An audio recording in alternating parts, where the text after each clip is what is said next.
In this video, we're going to take a look at a really classic problem for hashing, which is the problem contains duplicate. The idea of contains duplicate is the following. You're given an array of numbers, and your goal is to return true if any two numbers in the array are the same, and false otherwise. This problem requires us to keep track of the values that we have seen already in the array as we're iterating through it. The easiest way that we can do that is by storing it somewhere where lookups are going to be fast to check if we've seen that value before.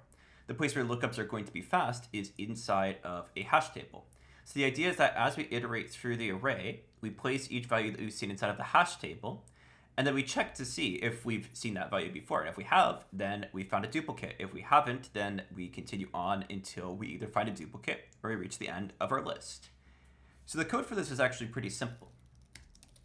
We create a function called contains duplicate, and like I said, it takes in an array of values. And basically what's going to end up happening here is we're going to create a dictionary, which I'll call seen. It's all the values that we've seen so far. I'm going to keep track of if we've seen a duplicate or not, which I'll initialize to false, and we're going to set I equal to 0.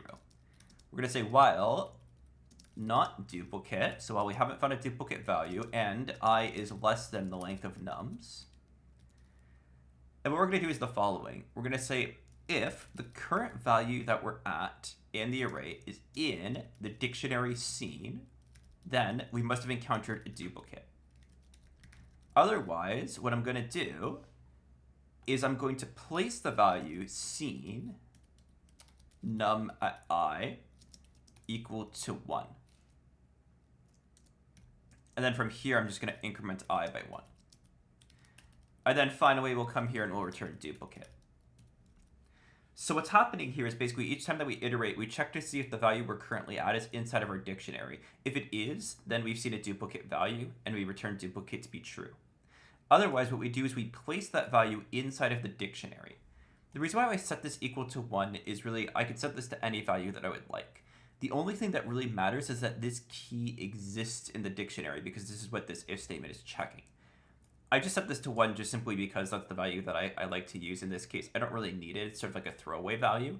One thing that you could do here is you could set this equal to I, right? And then you could use that to say there is a duplicate. Here's the index that it's at, right?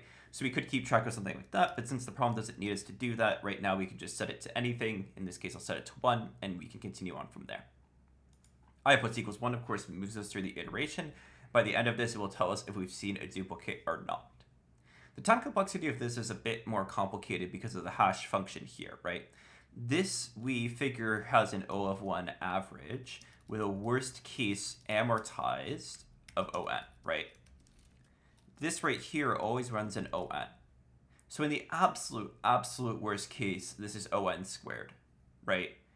But that's really not likely to happen. So in pretty much every single case, when people analyze this kind of algorithm, they would say that this would be ON. They would generally just assume that this is going to run in constant time, because generally it's probably going to run in constant time for almost every case. So we're going to say that this is ON and just assume that it's going to be linear time, but also acknowledge that in some cases it could be slower than O of N. But that's generally the efficiency that we would use for this sort of problem. So with that, you now have the ability to solve this problem. And I'll tell you generally that when you're solving problems, this sort of idea comes up a lot. If you want to see if you've seen something previously or if a value exists inside of an array, you would use a hash table almost every time to determine that, just because the lookup is so quick. So that's generally something just to keep in mind, is when you're trying to keep track of things that you've seen before, hash table usually a pretty good choice. So thanks so much for watching. I'll see you in the next video.